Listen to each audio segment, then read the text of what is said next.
Say hello to my little friend.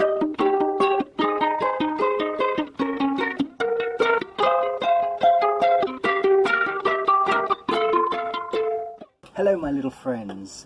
This is my first ever request. I've had a request for Dock of the Bay, the Otis Redding song. Got to guess the date, haven't I? I think it's going to be 1956. That's my guess. It's the first song I ever learned on the ukulele, so if I can do it, you can do it.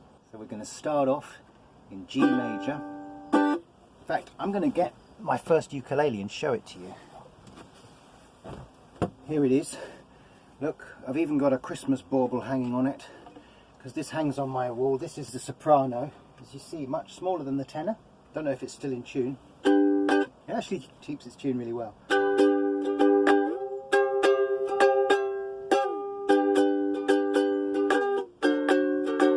Let's just compare that to the Snail now.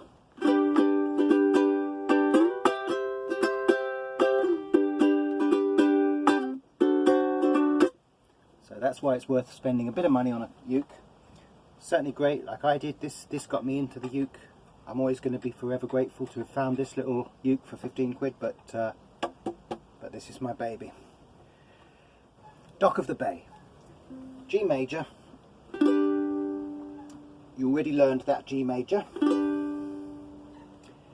Then it's going to go to B major.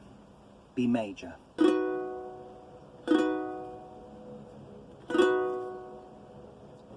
So, recap, G,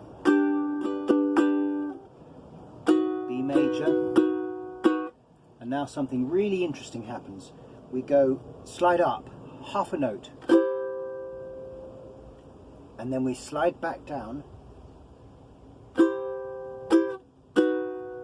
and again, till this finger goes right off the end, and that gives us our A major chord. So really the chords are G, B, C, and then down to A. But we're going to go down in half steps from that C to the A. This is a C that I haven't taught you yet, this C here. This is what I call steps chord shape. It's like two little steps and a landing at the top. And that little landing always links onto the top note of our bar chords. You remember our bar chords, which we go right up to the G one here with the lovely spacing. If you take that top note of that bar chord and you make your staircase, which is 1, 2, and then a little landing of 2 together, that will also give you the same exact major chord. Recap, G, sitting in the morning sun, I'll be sitting with me. And now we're going to go down in half steps. If you can try and learn to do some super fast strumming, that can be handy here. It's quite hard to do. Like that. I don't always even nail it myself, so don't you worry if you don't. Just give it a go every time and feel the energy, and the energy comes from within to do those super fast strums. It doesn't come from your fingers, it doesn't come from the strings, it comes from in here.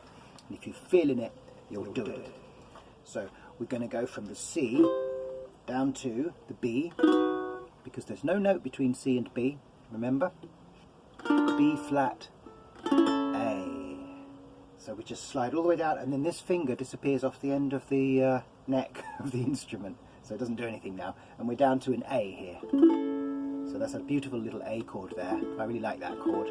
So from the top again. Sitting in the morning sun, I'll be sitting when the evening comes. Okay. Same again. Watching the ships roll in, and I watch them roll away again. And now we're into the chorus straight away. Easy peasy. And it's going to be G and then E. And for the E chord, we're going to also do a little slide of a half note. So we've got this half note theme in this song. We're going to use the E here, the bar E. Remember, we've got these two here. If I put our little finger on the top one, we get an E, and if we put our bar on the bottom one, we get an F. That's the E, F. I call that the hokey cokey. We've got a hokey cokey there. E and F, the other two notes that are next to each other. B and C, E and F. They're all both right next to each other. And if you stick around to the end, I'll show you another hokey cokey with E and F. I'll show you some more advanced stuff.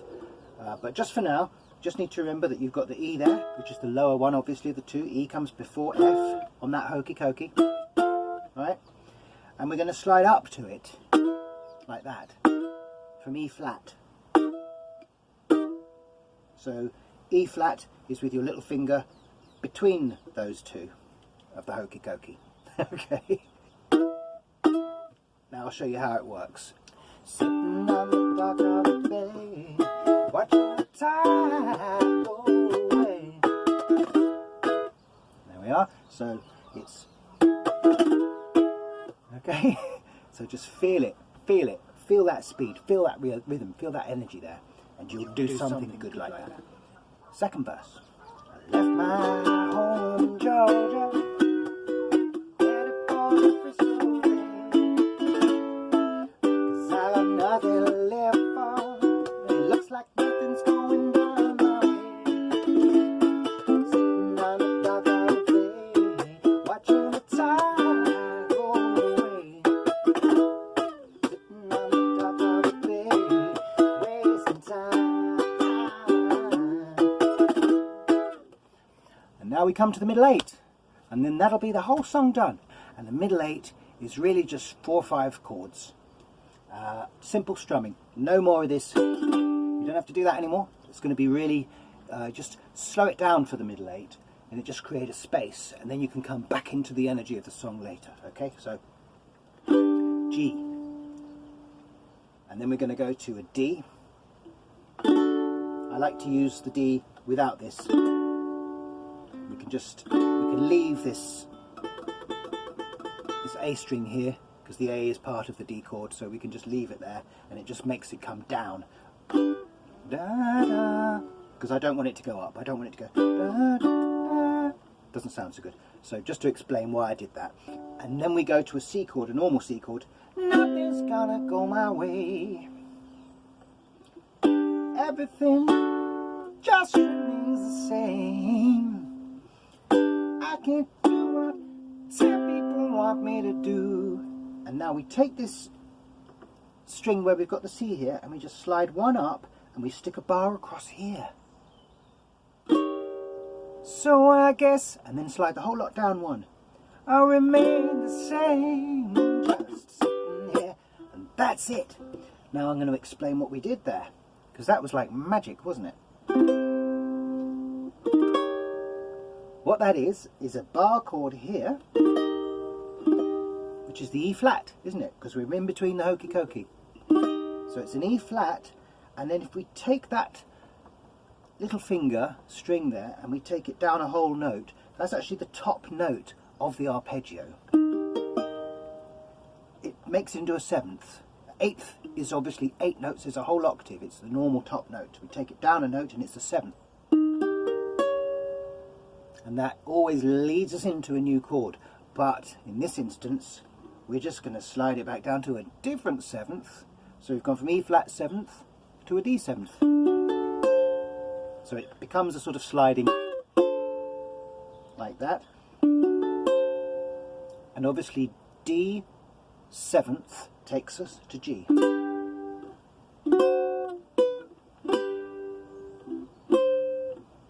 That's the function of 7ths in pop songs. As a general rule, the D 7th will take you to a G. And your G 7th will take you to a C, and your C 7th will take you to an F, and your F 7th will take you to a B flat, and your B flat 7th will take you to an E flat, and so on. And you can carry on all the way through, and you'll get through every single note of the scale. All 12 notes, all the black ones as well. That aside, we just want to remember that we're going G, D, a simple C, and then that does that 3 times, and then we go to E flat 7th. Can you believe one of your first songs, certainly the first song I learned, we've got an E flat 7th, and then down to the D7th. And that's it, that's the whole song. And the great thing about that song is it's just got a great feel to it, hasn't it? I mean, I just love it. I love singing that song. Sitting in the morning sun, I'll be sitting in the evening. And I used to sing that song every single day when I woke up. Pick up my ukulele by the bed. I used to pick it up. Yep, this one. And I used to play that every single day without fail for a long time. It got me in a good mood to start the day. So I hope you really enjoy that. I'm going to go on to a few more little intricate and advanced bits now, if you want to stick around with me. If you don't, that's fine. Just learn what you are comfortable with. The level that you're at is the level that you're at. And you don't have to keep up with me or anyone else. The main thing is to enjoy playing it, as I do. So I've already explained about how the bar chords give you what I call a stepped chord. So a C gives us a stepped version, and that can be very, very useful to have that stepped version. When we do She's Like the Wind, we're going to be using the stepped versions as well as the bar versions. I've taught you the steps. I've taught you the steps and the bars. That's something you can now look at. You can always think about an extra way of making a chord now. So when we've got our E here on our hokey cokey, we can make another E there. Useful to know. But there's another hokey cokey I want to teach you here, because we have our two dots here, and there's the E and there's the F of the hokey cokey. We also got two dots here. The reason there's two there is because that's the octave. If you press the string there, you're cutting the string exactly in half. So it's exactly an octave higher. You know the G chord here, which is a V shape. So we can make any other chord with a V shape that's also has a G in it from this open string here. So if we've got the octave here and we make a V that the point of the V goes to the octave, that gives us the E. And if we make it so that the tops of the V go to the octave bar here, that gives us the F. If you learned Where Do You Go To My Lovely with me, you will remember that we did learn one of those chords, the F chord, in the introduction, where we played.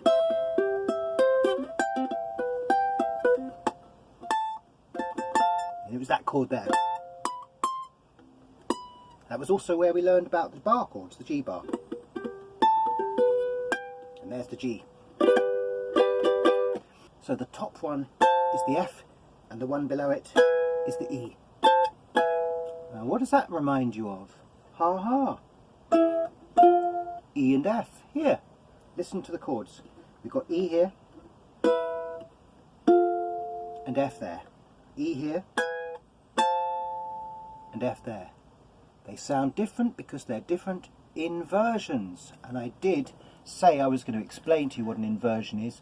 I'm actually going to show you properly on the keyboard, just so you know. This is an inversion of E, but this is also an inversion of E.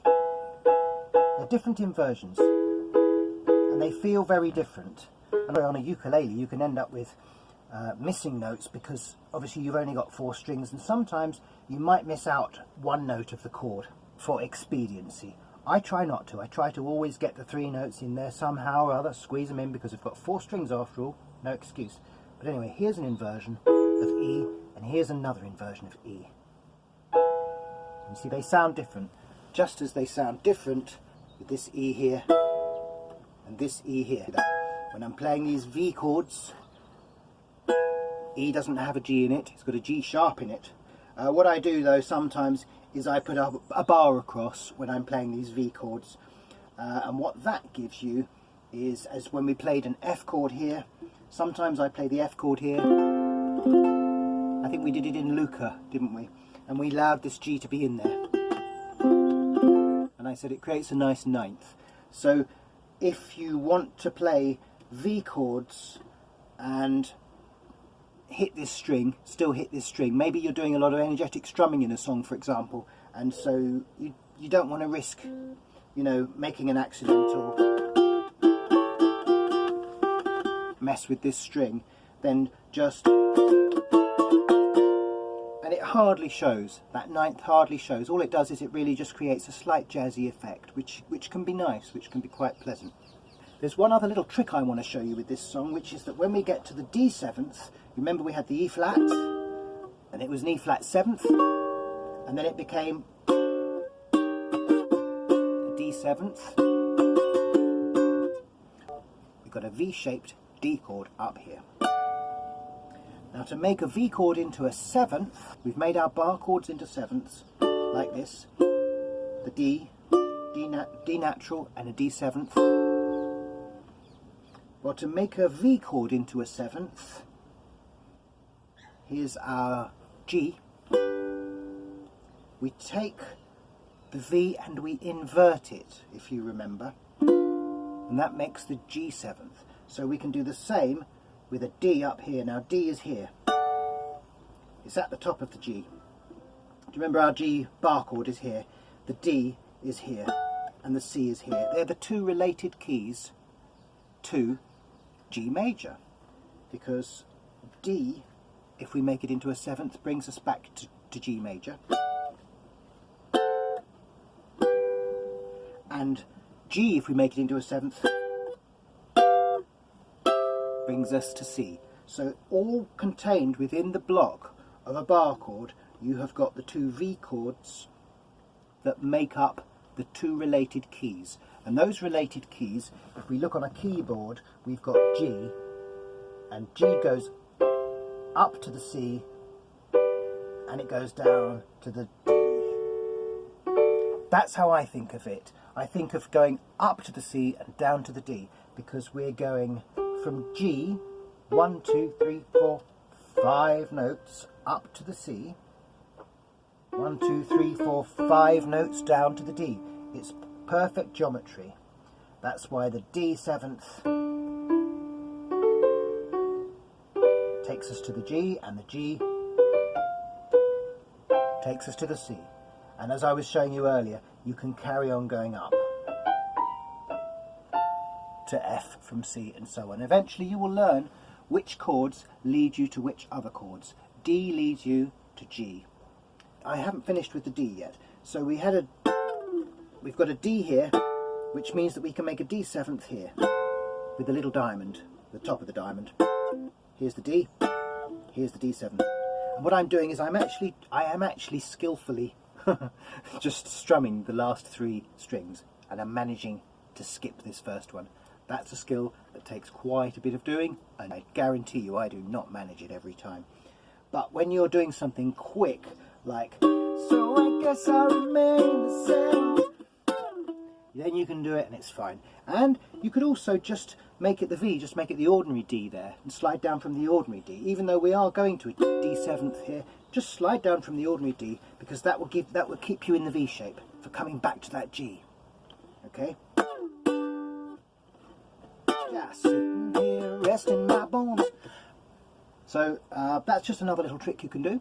And there's another little trick you can do if you really want to go for it. You really want to add some more. And when we come into the chorus and we're going, sitting on the dock of the bay, we can do the same slide up here with this little hokey cokey here, and the E flat will be with the point going in between this lot. So you can do it there as well. And sometimes actually hitting that wrong note adds a little bit of jazziness to it. It's not too bad. It almost sounds intentional. So there's another little trick you can do there. Bit more tricky. Maybe don't risk it. Maybe just stick to this one for now until you've absolutely mastered it. Work on the fast rhythm of the strumming, because that's where it really comes out. Now I'm going to talk about where I strum. I strum with my middle finger predominantly. I know you will have seen in a lot of the ukulele tutorials and videos and God knows what else, people strumming with this finger. I don't approve of it, because you're having to make a fist with your other fingers and your hand is not very relaxed. Look, you can see. If I let my hand completely relax, which finger is going to hit the string? 3 guesses. That finger. So My hand is completely relaxed when I'm playing, and it allows me to do things like that. I don't believe it's as easy to do that if you've got the finger like this, and even if you can, you know, it's like I'm digging at it. It's not relaxed, it's not fluid, and I can hear the difference. I am a musician, quite an experienced musician, so I can hear the difference between when someone is playing in a completely relaxed way an instrument and when they're playing in a very tense way an instrument. Even someone of a very high caliber, I can hear the difference, and other people can hear the difference. And even if you can't consciously hear the difference, I think you feel it. You feel it. So that's why I say there's nothing wrong with choosing to do what I do and letting your most natural finger, look at that, that is how the human hand sits naturally. This finger tends to sit up like that. So trying to strum with that finger is ridiculous in my view. It's actually ridiculous. So it's just my opinion. You may have a different opinion. You may have learned for many years with this finger, even if you've only learned for a few months. If that's what you're comfortable with now, stick with it. And maybe you do feel like it's more relaxed for you, and maybe changing would be not worth the candle for you. But I do believe that the middle finger is where the money is. But I also let my other fingers tend to hit the strings a little bit because my hand is so relaxed. I do tend to allow the other fingers to hit it a little bit. And we will look at different strumming styles in other videos.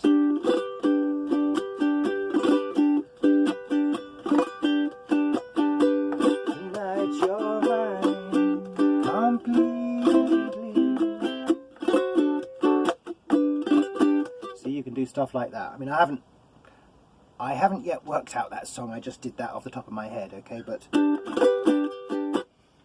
that's what I like to do. I like to have relaxed fingers, and I like my fingers just to tell the instrument just to feel it. It's all got to come from in here. It's got to come from in here at the end of the day, okay? Trust it. And that's pretty much it. Dock of the Bay, my first request. I really do hope you're happy with what I've come up with for you as an arrangement for that. Don't bite off more than you can chew.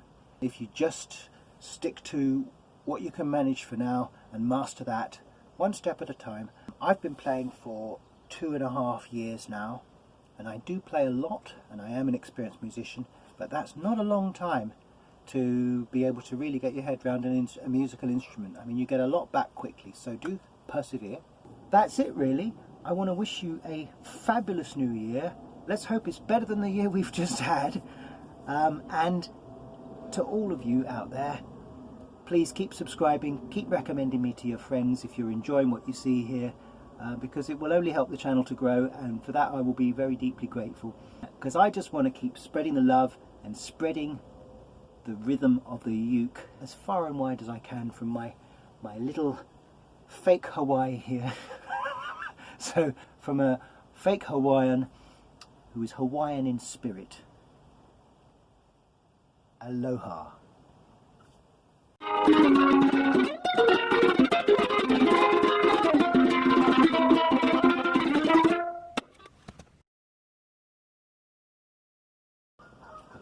I'll give it another go for you.